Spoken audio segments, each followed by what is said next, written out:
Hello? Podcast Network Asia. Di era sekarang, sudah tidak zaman menjual dengan cara menipu, tapi menjual dengan mindset untuk membantu konsumen. Halo semuanya, nama saya Michael. Selamat datang di podcast saya, Sikutu Buku. Sebagai informasi, podcast Sikutu Buku sekarang bergabung dengan Podcast Network Asia dan Podmetrics loh. Kali ini saya akan bahas buku To Sell is Human karya Daniel H. Pink. Sebelum kita mulai, buat kalian yang mau support podcast ini agar terus berkarya, caranya gampang banget. Kalian cukup klik follow.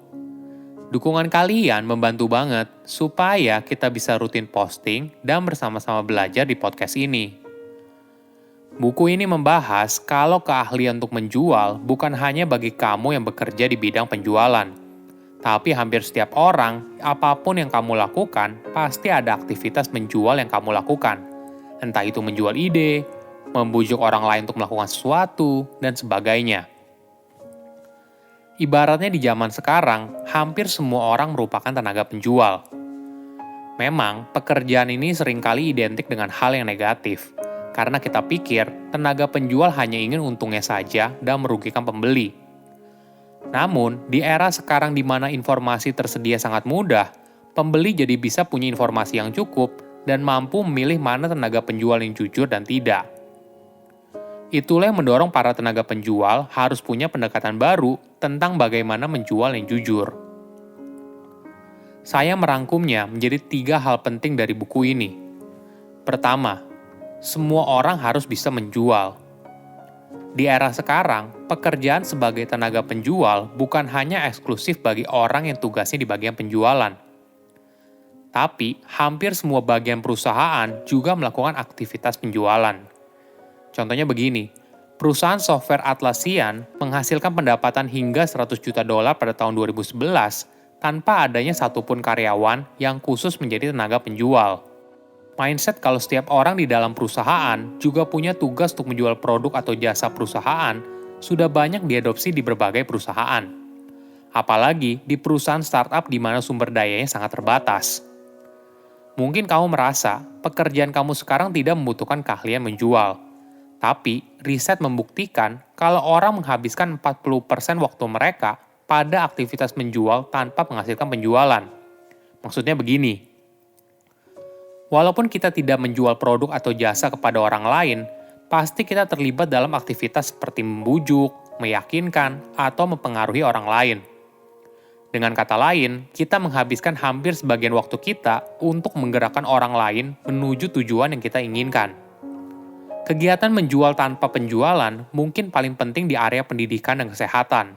Misalnya, seorang guru berusaha membujuk siswanya untuk menukar waktu dan energi mereka untuk belajar dengan baik, atau seorang dokter yang membujuk pasiennya untuk memulai gaya hidup sehat demi kesehatan mereka sendiri.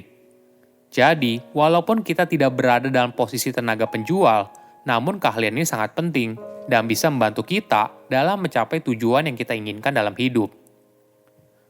Ada fakta yang menarik.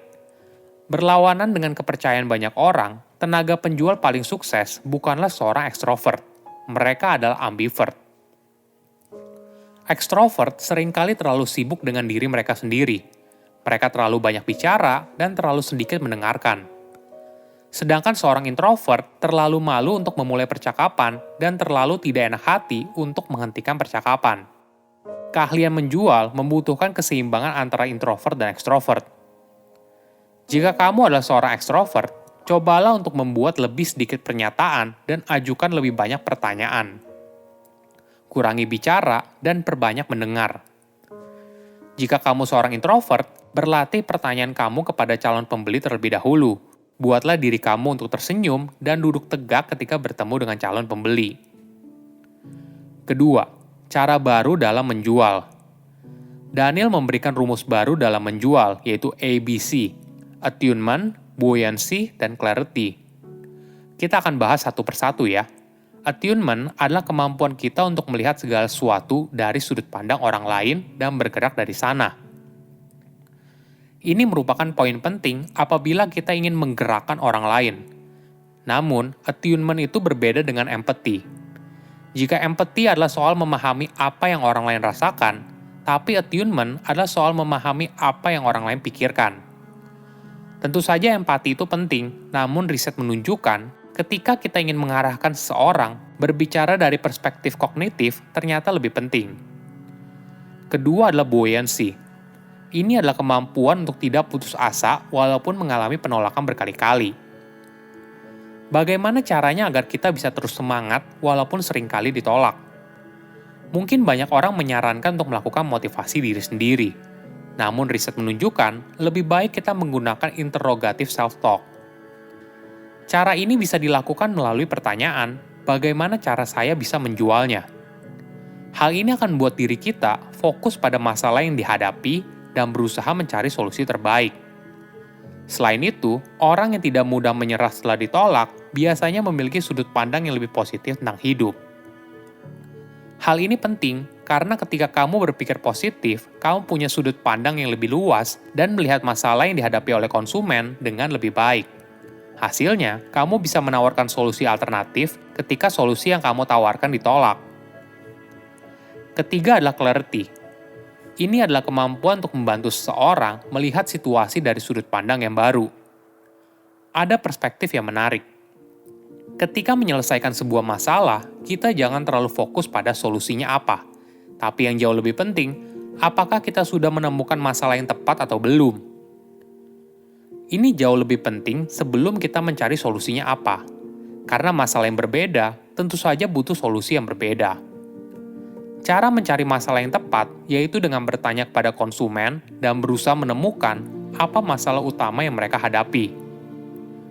Ketika sebuah masalah sudah ditemukan dengan baik, maka solusi yang kamu tawarkan akan jauh lebih mudah diterima oleh calon konsumen. Ketiga, menjual kepada manusia.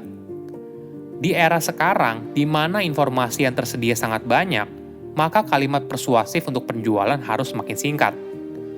Kadang, kita harus bisa membujuk orang lain melalui sebuah tweet yang hanya berisi 280 karakter atau hanya dari judul sebuah email.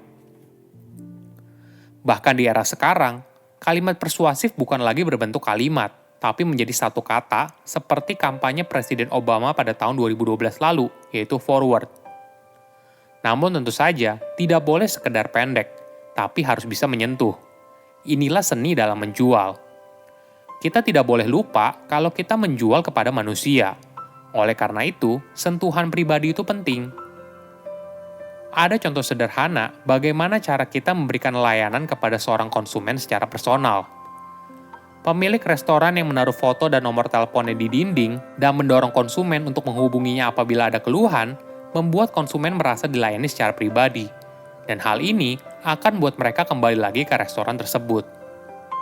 Ada sebuah riset yang menunjukkan kalau seorang radiolog memberikan hasil yang lebih baik ketika hasil X-ray pasien disandingkan dengan foto pasien tersebut. Melihat wajah manusia mengingatkan para radiolog tentang pasien yang sedang mereka tangani. Hasilnya, pelayanan yang diberikan menjadi lebih baik. Ingat, kita bisa menggerakkan orang lain berasal dari dorongan untuk membantu orang itu secara pribadi. Dorongan inilah yang kemudian dirasakan oleh orang tersebut, sehingga mereka bergerak sesuai dengan tujuan yang kita inginkan. Setiap orang butuh keahlian menjual. Walaupun kamu bukan tenaga penjual, tapi kamu perlu membujuk dan pengaruhi orang lain menuju tujuan yang kamu inginkan. Saya undur diri, jangan lupa follow podcast Sikutu Buku. Bye-bye. Pandangan dan opini yang disampaikan oleh kreator podcast, host, dan tamu tidak mencerminkan kebijakan resmi dan bagian dari Podcast Network Asia.